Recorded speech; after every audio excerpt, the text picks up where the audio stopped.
पुराने समय की बात है। एक लोहार अपनी दुकान में बैठा लोहा पीटकर अपना काम कर रहा था। तभी उसकी दुकान के सामने से एक महात्मा और उसके शिष्य गुजरे दिन ढल चुका था। रात होने में कुछ ही देर थी। महात्मा लोहार की दुकान में गया और कहा कि क्या आज रात के लिए हमारे यहाँ रहने की व्यवस्था हो सकती है। लोहार हाथ जोड़ बोला, महाराज, यह भी कोई पूछने की बात है। आप जैसे महात्माओं को शरण देने और मेहमान नवाजी का मौका तो बहुत ही किस्मत से मिलता है।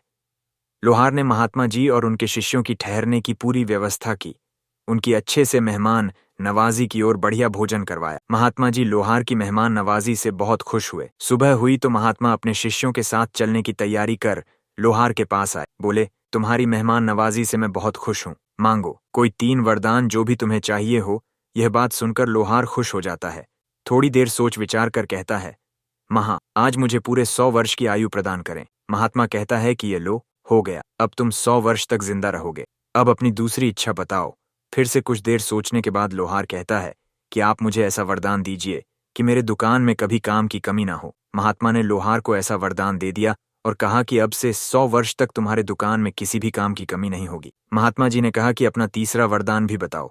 कुछ सोचने के बाद भी लोहार की कुछ समझ में नहीं आया तो वह वहां रखी एक कुर्सी की तरफ इशारा करते हुए बोला, जो भी इस कुर्सी पर बैठे वह मेरी मर्जी के बिना ना उठ पाए। महात्मा जी ने तीसरा वरदान देते हुए कहा, आज के बाद जो भी इस कुर्सी पर बैठेगा वह तुम्हारी मर्जी के बगैर उठ नहीं पाएगा। और महात्मा जी अपने शिष्यों के साथ चले। लोहार की जिंदगी अब बड़ी खुशी से चलने लगी। उसके पास किसी प्रकार के कोई काम की कमी नहीं थी। सेहत भी उसकी ज्यों की त्यों थी। वो एकदम हट्टा कट्टा और जवान था। उसके कुछ साथी मर गए तो कुछ बिल्कुल बूढ़े हो चले थे। अब लोहार के भी 100 वर्ष पूरे होने को चले थे। लोहार एक दिन काम में व्यस्त था। तभी यमराज उसकी दुकान पर आया और बोला, चलो मेरे साथ, तुम्हारा वक्त पूरा हुआ। लोहार कुछ सोचते हुए अपनी होशियारी दिखाता है और यमराज से कहता है, महाराज, मुझे बस थोड़ा सा समय दे दीजिए। मैं अपने औजारों को अलग अलग करके रख दूं ताकि वह मेरे बेटों को आसानी से मिल जाए। तब तक आप कृपया करके उस कुर्सी पर बैठ जाएं। लोहार उसी कुर्सी की ओर इशारा करता है और फिर से कहता है, मुझे बस 2 मिनट का समय दीजिए, मैं अपना काम पूरा कर लेता हूँ, फिर मैं आपके साथ चलने के लिए तैयार रहूंगा। जैसे ही यमराज जी उस कुर्सी पर बैठते हैं, लोहार खुशी से झूम उठता है और जोरों से हंसने लगता है और कहता है, जो इस कुर्सी पर बैठ जाता है वह मेरी मर्जी के बगैर नहीं उठ सकता। मुझे महात्मा जी द्वारा वरदान प्राप्त है। अपने अमर होने की खुशी में वह घर की ओर रवाना हो जाता ताकि इस इतने बड़े खुशी के मौके पर जश्न मनाया जाए। घर जाकर पापी लोहार पकवान बनाने के लिए मुर्गे को पकड़कर उसकी गर्दन धड़ से अलग कर देता है। पर यह क्या, मुर्गे की गर्दन फिर से जुड़ जाती है। जब बार बार यही कर्म होता है तो सोचा यह मुर्गा ही खराब है। इतना बड़ा खुशी का मौका है, क्यों ना सीधा बकरा ही काटा जाए। यह सोचकर पापी लोहार बकरे की गर्दन काट, पर मरे हुए बकरे की गर्दन भी मुर्गे की तरह फिर से जुड़ जाती। वह जिंदा हो जाता है और वहां से भाग जाता है। लोहार की हैरानी की कोई सीमा नहीं थी। कुछ सोचता है और फिर एकदम से अपना सिर पकड़कर बैठ जाता है।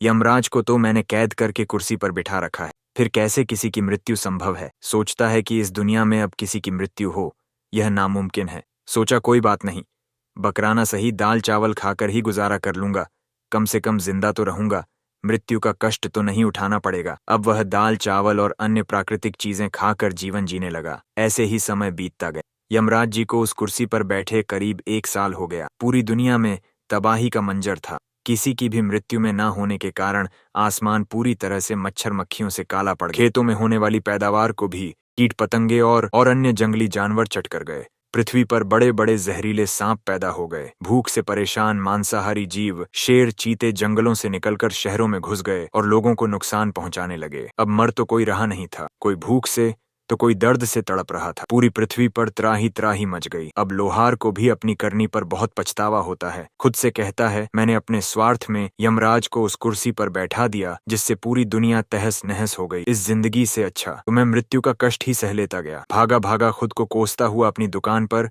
और यमराज को आजाद कर दिया। यमराज ने आजाद होते ही पूरे गुस्से में लोहार को पकड़ा और ऊपर लेकर चला गया। कुछ ही समय बाद धीरे धीरे पूरी दुनिया में मृत्यु होने लगी और धीरे धीरे सब सामान्य होता चला गया। निष्कर्ष, किसी भी रूप में स्वार्थ और व्यक्तिगत लाभ की इच्छा, चाहे वह अमृता ही क्यों न हो, पूरे समाज और प्रकृति पर विपरीत प्रभाव डाल सकती है। सही मार्ग पर चलते हुए हमें प्रकृति और जीवन के नियमों का सम्मान करना चाहिए और स्वार्थ के बजाय व्यापक कल्याण के बारे में सोचना चाहिए। अंततः सच्ची शांति और संतुलन वही है जो संसार के प्राकृतिक नियमों के साथ सामंजस्य में रहते हुए प्राप्त की जा सकती है।